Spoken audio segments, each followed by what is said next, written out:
भारत के तटीय राज्य वे राज्य हैं जिनकी सीमा समुद्र से लगती है। भारत में कुल 9 तटीय राज्य हैं और 4 केंद्र शासित प्रदेश हैं। भारत की 9 राज्य वे हैं जो तटीय सीमा साझा करते हैं: गुजरात, महाराष्ट्र, गोवा, कर्नाटक, केरल, तमिलनाडु, आंध्र प्रदेश, उड़ीसा और पश्चिम बंगाल। और 4 केंद्र शासित प्रदेश वे हैं जो तटीय सीमा साझा करते हैं: दमन और दीव, पुडुचेरी, लक्षद्वीप, अंडमान और निकोबार द्वीप समूह। भारत की तट रेखा 7,516 किलोमीटर लंबी है। इनमें से 5,422 किलोमीटर मुख्य भूमि की और 2100 किलोमीटर द्वीप क्षेत्र की तटरेखा है। गुजरात में भारत की सबसे लंबी तटरेखा है। यह अरब सागर से घिरी हुई है, जबकि भारत की सबसे छोटी तटरेखा गोवा राज्य में स्थित है। यदि केंद्र शासित प्रदेशों में देखें तो सबसे लंबी तटरेखा अंडमान और निकोबार द्वीप समूह की है, जबकि सबसे छोटी तटरेखा लक्षद्वीप समूह की है।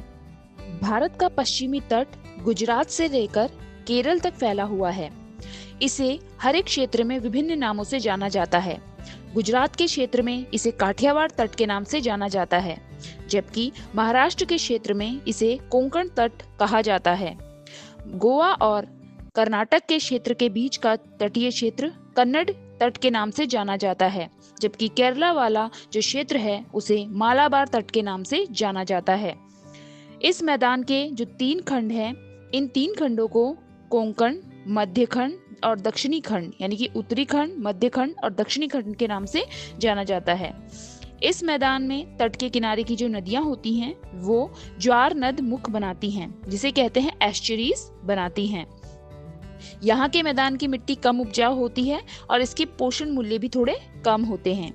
यहाँ के क्षेत्र में जो भी पर्वत पाए जाते हैं उन्हें सह्याद्री के नाम से जाना जाता है। अगर हम भारत के पूर्वी तट की ओर देखें तो भारत का पूर्वी तट पश्चिम बंगाल से लेकर तमिलनाडु के क्षेत्र तक विस्तृत है। यहाँ इसे अलग अलग नामों से जाना जाता है, जैसे कोरोमंडल तट, उत्कल तट, उत्तरी सरकार तट या तमिलनाडु तट। इसी प्रकार जो बंगाल का क्षेत्र है वहां पर बंग तट के नाम से भी इसे जाना जाता है।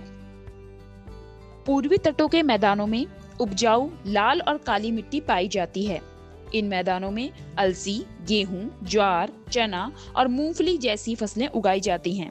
अगर हम इस क्षेत्र की नदियों की बात करें तो जैसे कि पश्चिमी क्षेत्र की जो नदियां हैं वो ज्वार नद मुख बनाती हैं, जबकि इस क्षेत्र की नदियां डेल्टा बनाती हैं।